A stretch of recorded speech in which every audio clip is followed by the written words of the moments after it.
Alexandre de Moraes se ferrou. A Suprema Corte Italiana humilha Moraes. No processo que era pra ferrar a Zambelli, quem saiu ferrado foi ele, Moraes. Ele se ferrou mesmo. Olha, acabou de sair, tá quentinha a decisão da Justiça Italiana. Saiu por escrito agora da Suprema Corte e eu tenho ela aqui na íntegra em italiano. Aquilo que a Justiça Italiana disse sobre o Moraes e disse sobre o que o ministro faz dentro do STF. É humilhante para o Supremo e, sobretudo, humilhante para o Moraes. Eu não queria estar na pele dele.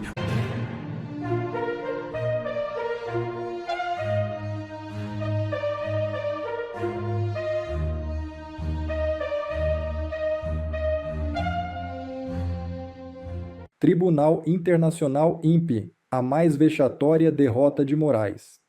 A decisão da Justiça Italiana que rejeitou o pedido de extradição da ex-deputada federal Carla Zambelli trouxe críticas fortes à condução do processo no Brasil e levantou questionamentos sobre a atuação do ministro Alexandre de Moraes do Supremo Tribunal Federal. De acordo com o documento, o magistrado teria acumulado as condições de juiz e vítima no caso analisado. Segundo a Corte de Cassação de Roma, a participação de Moraes em diferentes etapas do processo gerou dúvidas quanto à imparcialidade objetiva do julgamento. O texto afirma que emergiram diversos elementos capazes de suscitar dúvidas sobre a imparcialidade sob o aspecto objetivo do tribunal que proferiu a condenação da recorrente. O processo em questão está relacionado à invasão dos sistemas do Conselho Nacional de Justiça realizada pelo hacker Walter Delgatti.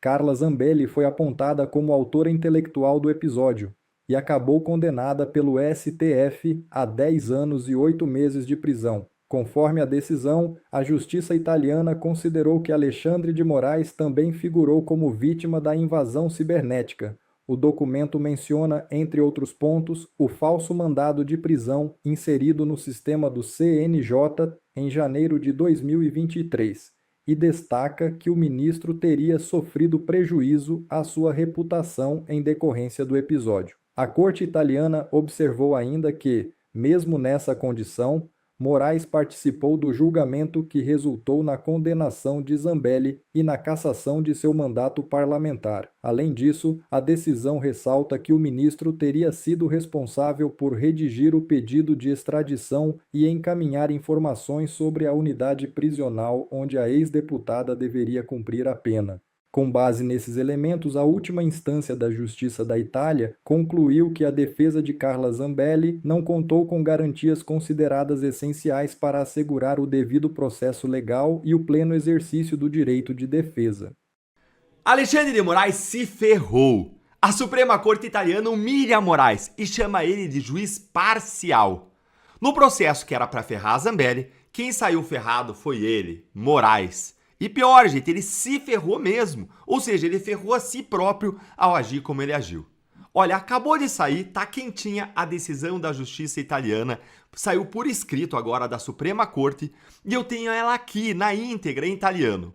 A Corte Máxima de uma das maiores democracias do mundo, um país do G7, uma nação milenar, berço do Império Romano, o maior império que já existiu na face da Terra e que nos trouxe muitos conceitos da democracia atual. Essa corte escreveu, preto no branco, que o processo conduzido pelo ministro mais poderoso do Brasil violou o direito de defesa de forma macroscópica. Eu vou demonstrar essa decisão, incluindo a lista dos absurdos que o Moraes fez nesse processo, que é de cair o queixo. Mas vamos por partes, porque você precisa entender esse caso.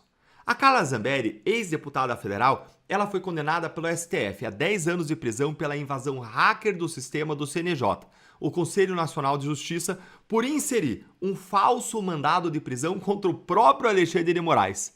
O que tá mais, gente, aí, vamos ser francos, para uma traquinagem, isso aí é um meme, do que para um crime.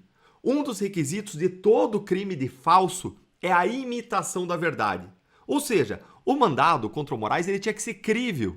E olha, vamos ser realistas, o mandado contra o Moraes ele não é crível. Não porque ele não mereça um mandado de prisão, mas porque todo mundo sabe que os Supremos eles estão acima da lei do Brasil. Guarda esse detalhe aí, porque ele é o coração dessa história. A Zambelli, que tem cidadania italiana, deixou o Brasil no ano passado e foi presa em Roma.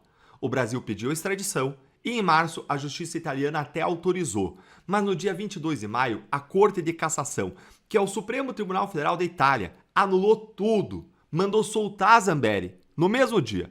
E agora saíram os motivos, saiu a decisão, que eu traduzi aqui por IA para você ver comigo. Vamos dar uma olhadinha nos principais pontos dela aqui, lê comigo o que foi que a Corte escreveu. Emergiram, diz a decisão, múltiplos elementos idôneos a fazer duvidar da imparcialidade sob o aspecto objetivo do tribunal que pronunciou a condenação da recorrente Carla Zambelli. Por quê, gente?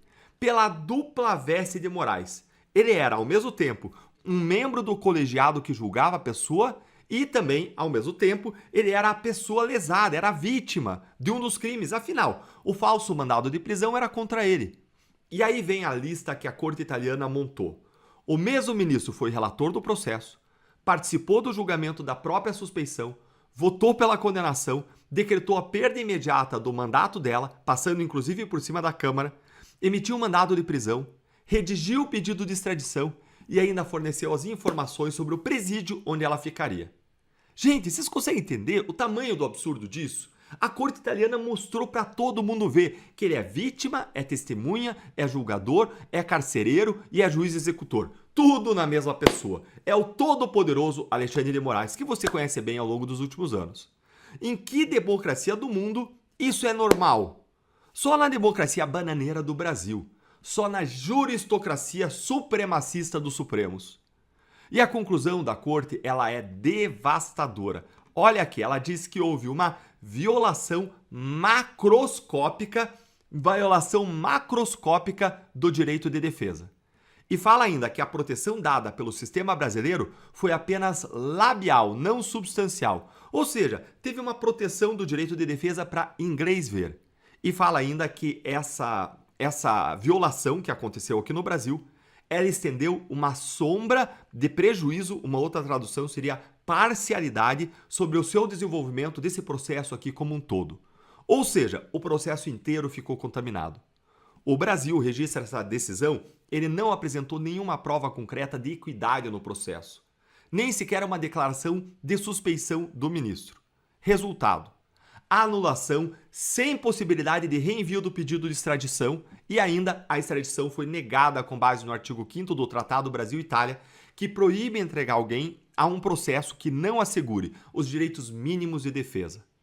O jornal O Globo, ele resumiu: para a Corte Italiana, Moraes atuou como vítima, testemunha e juiz executor.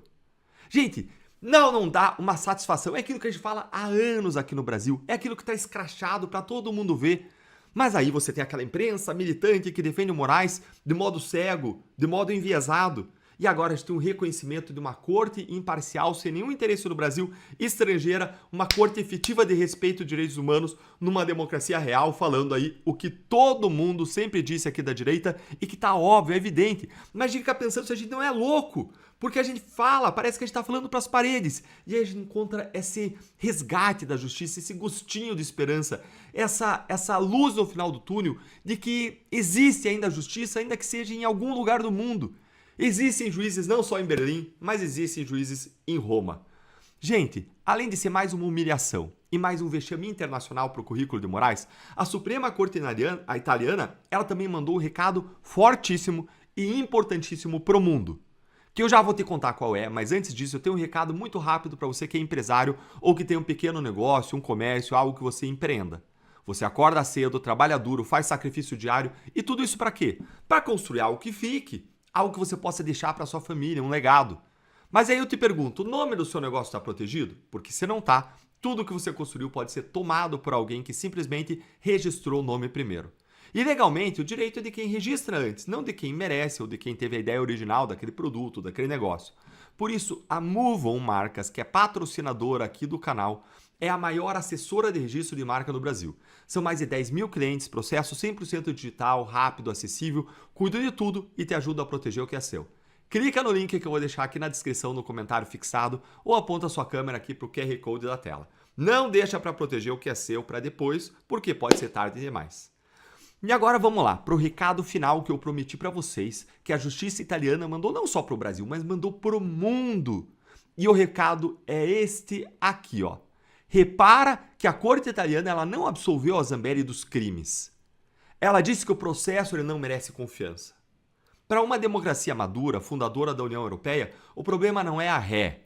O problema é o desenho em que um só homem acusa, julga e executa.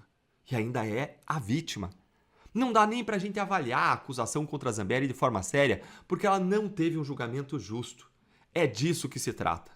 E a pergunta que fica é, quantos processos com esse desenho correm aqui agora contra brasileiros?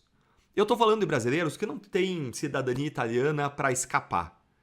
O que uma democracia como a italiana falaria do processo contra Jair Bolsonaro? Conta para mim aí. Você acha ainda que essa humilhação internacional muda alguma coisa no STF ou vai ser solenemente e supremamente ignorada? A justiça italiana reconheceu a parcialidade do ministro Moraes no caso Zambelli. Isso a gente já sabia, só que ontem saiu na imprensa toda o teor da decisão. Aquilo que a justiça italiana disse sobre o Moraes e disse sobre o que o ministro faz dentro do STF. E, sobretudo, o que fez nesse caso Zambelli. Eu vou te contar agora, mas já te antecipo que é humilhante para o Brasil, é humilhante para o Supremo e, sobretudo, humilhante para o Moraes. Eu não queria estar na pele dele. Vamos ao caso. Eu sou André Marcília, advogado, constitucionalista, comentarista jurídico e peço que você se inscreva no canal e deixe o like nesse vídeo. Bom, saiu ontem na imprensa que, claro, a decisão completa da Corte de Cassação italiana que anulou a extradição da Zambelli no dia 22 de maio. Como eu mencionei, até agora a gente só sabia o veredito, agora a gente sabe o teor da decisão e ele é ridículo para o ministro Moraes. A justiça italiana concluiu, entre os motivos da sua decisão, a parcialidade e o arbítrio do ministro do STF no caso Zambelli. Na prática, a justiça italiana reconhece institucionalmente que Zambelli não teve respeitado o seu direito a ser julgada por uma justiça imparcial dentro do Supremo Tribunal Federal, da última instância brasileira. Citação literal aqui da decisão eu vou trazer para vocês. Presta atenção. Aspas. Deve-se considerar que os requisitos de imparcialidade e de distanciamento do juiz do Moraes constitui não apenas uma condição essencial de equidade do processo, mas uma das garantias fundamentais que integram o núcleo duro do direito de defesa, e isso não foi respeitado no caso. A Corte de Cassação italiana, que funciona como uma espécie de STF da Itália, reconheceu na figura do Alexandre de Moraes, aspas, uma pessoa interessada no processo, uma pessoa, uma parte interessada, alguém que queria um resultado e ainda assim julgava a pessoa. Citação também aqui literal da decisão, aspas, as funções de julgar devem ser atribuídas a um sujeito terceiro, alheio a interesses próprios,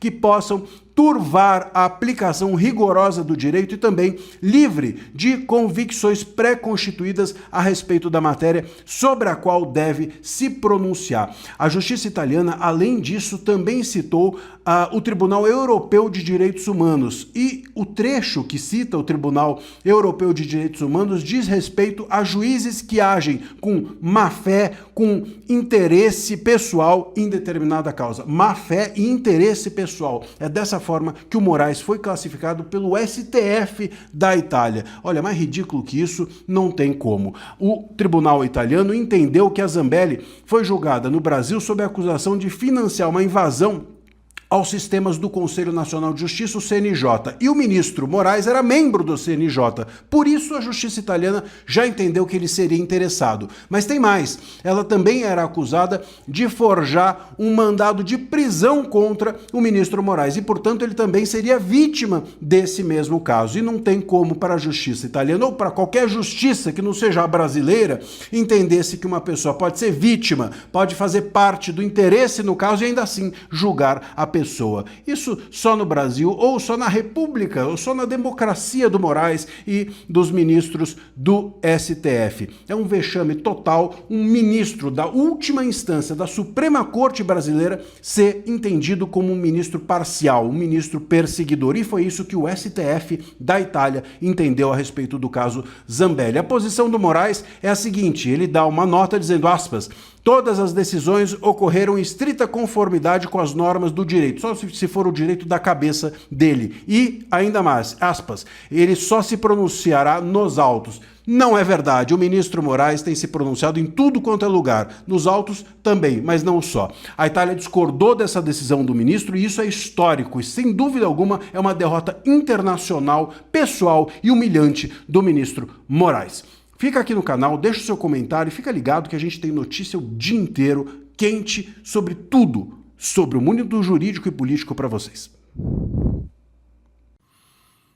A bomba que está em toda a imprensa hoje de manhã é que Vorcaro pagou 30 milhões de dólares para Alcolumbre. A capa da Veja dessa semana é explosiva e trouxe uma das bombas mais devastadoras do caso Master. Uma delas é essa que eu acabo de dizer, mas tem outras. Eu vou te contar agora todas as revelações que o Vorcaro fez, quanto pagou, para quem pagou e por que a Polícia Federal, mesmo diante de tantas revelações, decidiu rejeitar a delação do Vorcaro. É esquisito, não é? Eu vou te explicar agora. Eu sou André Marcílio, advogado, constitucionalista e comentarista jurídico e peço que vocês se inscrevam aqui no canal e deixem like nesse vídeo. Vamos aqui para a capa da Veja, que ela explica o seguinte, que a Polícia Federal, como eu mencionei, rejeitou ontem essa delação do Vorcaro. A defesa já está sabendo, mas ele ainda está na mesa de negociação com a PGR. Nós já explicamos aqui no canal que a Polícia Federal pode negociar de forma independente da PGR. Então a Polícia Federal saiu, mas a PGR segue negociando. Eu vou te explicar já já por que a Polícia Federal saiu da mesa de negociação. Mas antes eu vou te dar as bombas que o Vorcaro trouxe. A primeira, como eu mencionei, ele pagou 30 milhões de dólares, hein? Tem parte da imprensa dizendo que são 30 milhões de reais, 30 milhões de dólares, ou seja, 155 milhões de reais para Alcolumbre, presidente do Congresso Nacional. Agora a gente começa a entender por que o Alcolumbre resistiu tanto à tal da CPI do Master. Não é verdade? O detalhe aqui do esquema é o seguinte: o Fundo de Pensão dos Funcionários do Amapá comprou 400 milhões de títulos podres do Master. O órgão era comandado por um ex-tesoureiro da campanha do mesmo Davi Alcolumbre, num esquema parecido com o do Cláudio Castro. Então você pegava o Estado, fazia ele comprar títulos podres do Master e o Master repassava propina para esses políticos. O Vorcaro também detalhou, essa é a segunda bomba, um esquema com o PT da Bahia. Ele disse a investigadores que havia negócios obscuros com o Rui Costa, chefe da Casa Civil do Lula até recentemente, e com o Jacques Wagner, ex-governador da Bahia. Essa história também é uma bomba e envolve gente graúda do PT. A citação aqui da Veja diz: o governo do PT baiano realizou uma manobra para se tornar um dos principais parceiros do Vorcaro. O ex-banqueiro ainda não detalhou a que custo se deu essa relação. E aqui tem uma terceira bomba. A terceira bomba do Vorcaro é que ele cita um membro do judiciário que teria recebido 15 milhões dele dentro de um negócio fora do padrão. O pagamento teria sido efetuado por Fabiano Zettel, cunhado do Vorcaro e atualmente preso e também no meio dessa delação toda. A quarta bomba é que o Vorcaro citou um outro membro do judiciário, ainda não sabemos quem, e que teria agido secretamente na defesa de interesses do Master quando o banco estava prestes a ser liquidado. Talvez tenha até mais ministros, portanto, do STF envolvidos nessa história. A grande questão aqui é que a defesa do Vorcaro, e aí eu vou explicar por que a Polícia Federal saiu dessa delação. A defesa do Vorcaro foi ao ministro Mendonça e disse que ele estava entregando coisas, mas o Mendonça repetiu que a Polícia Federal tinha independência e a Polícia Federal se manifestou dizendo que, embora ele estivesse entregando coisas, a entrega que ele estava fazendo era seletiva, mesmo diante dessas novidades. O que me leva a concluir, meus caros, o seguinte, que a Polícia Federal já sabia desses fatos que surgem agora para nós. A polícia sabia, muito provavelmente,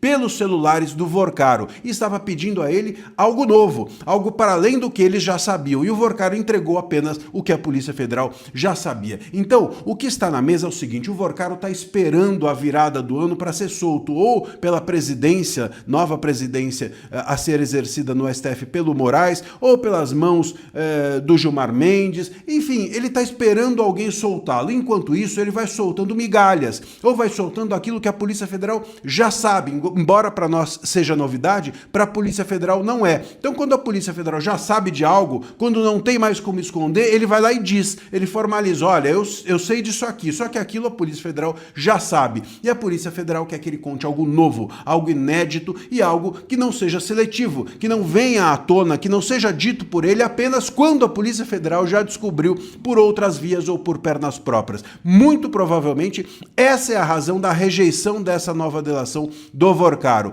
Ele está entregando o que já está entregue, ou está entregando quando não tem mais jeito de segurar. E isso a Polícia Federal não vai permitir. Meus caros, fiquem aqui com a gente, que a gente sempre traz o que está por trás da notícia. Deixe seu comentário e fique ligado com a gente. Bom, pessoal, esse foi mais um vídeo. Eu espero que vocês tenham gostado. Se vocês gostaram, deixa o like aqui para fortalecer nosso canal. Logo eu volto trazendo mais informações da política para vocês. Um forte abraço, fiquem todos com Deus e até a próxima.